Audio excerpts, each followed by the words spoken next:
Police say it's possible the body of the teenager lay in the woods undiscovered for 10 years.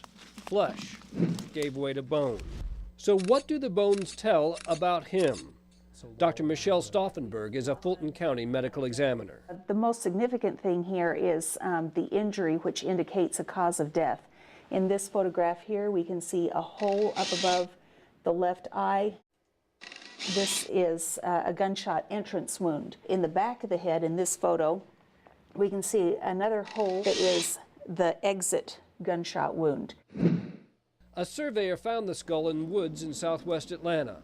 Unable to find the rest of the body immediately, police called for special dogs. I did a great job. I think they were in the woods 15 minutes and found the rest of the remains. It is the skull that reveals the most. In this case, the orbits or eye sockets are slightly square in shape. The nasal aperture is wide, and these are features of an African-American individual. Dr. Stauffenberg says this is the skull of a male. She says the sharp slope of the forehead and the robust area of the mastoid, that's the area behind the ear, tells her this.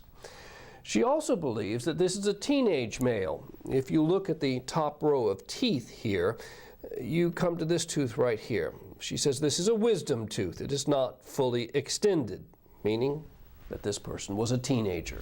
A repaired chipped front tooth may help police identify the teen, if such dental records are ever found.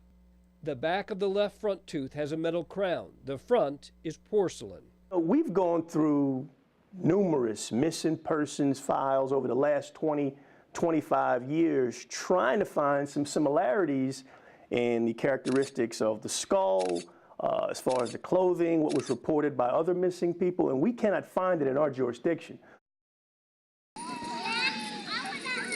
It's an addiction that started early. That's where the good stuff was? Usually all the way in the back on the top shelf.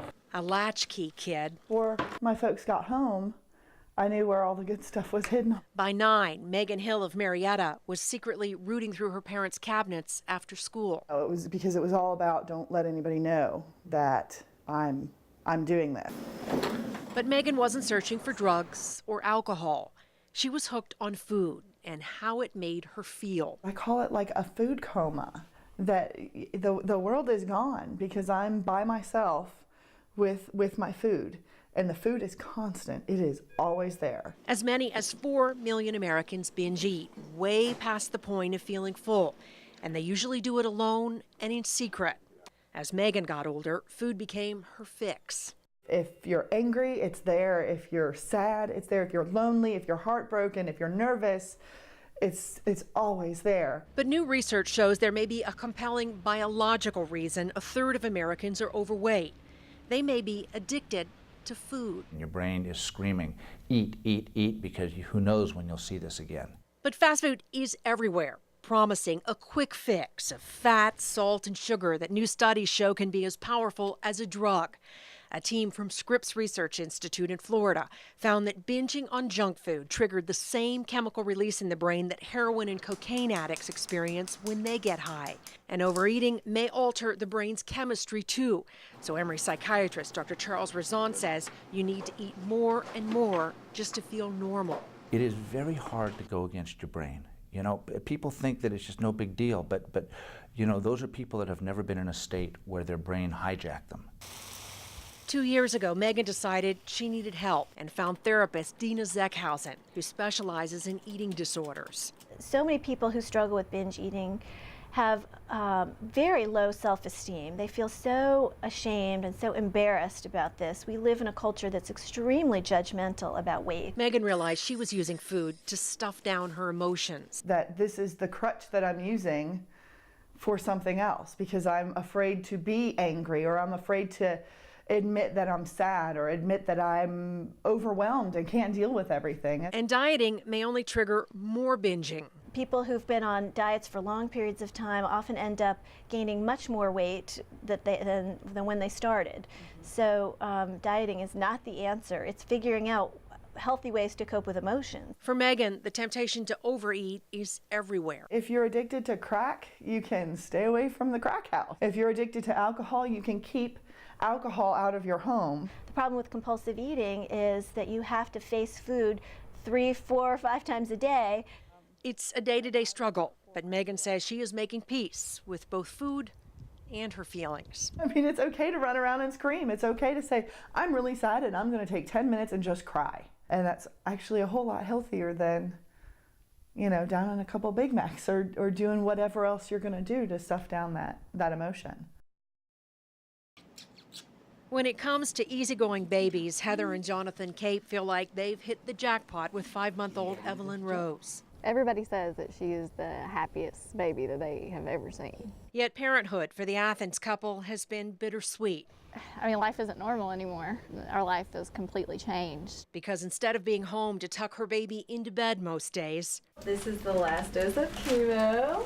Heather is 75 miles away at Emory University Hospital in Atlanta, undergoing treatment for acute lymphocytic leukemia, or ALL.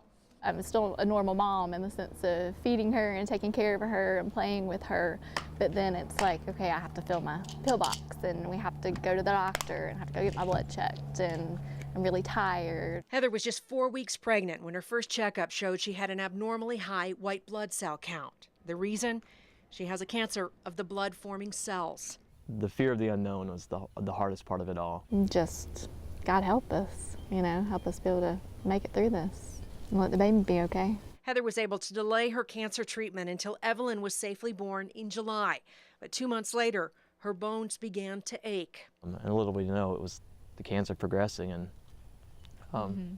I mean, tearing apart her body. Heather's oncologist, Dr. Jean Curry, head of hematology at Winship Cancer Institute, says she now needs a bone marrow transplant to survive long term.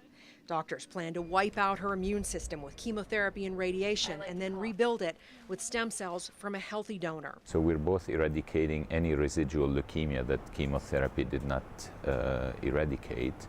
And we are replacing a new immune system that hopefully will recognize any residual leukemia cell and go after these cells and destroy it.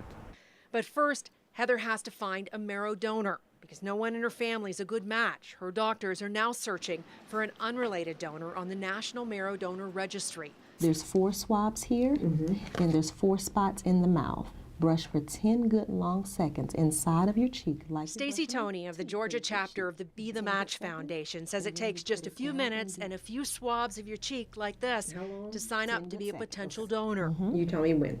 That seems like it's a good 10. Okay. That's great. Then you just take it? Yep, and put it down in the slip and seal it up, and we send it to the repository, the laboratory. Most people are surprised to find out just how simple it is. It's just a swab of your cheek and basically filling out some quick paperwork once we make sure it's safe for you and you understand what you're signing up for. I could save time in a bottle.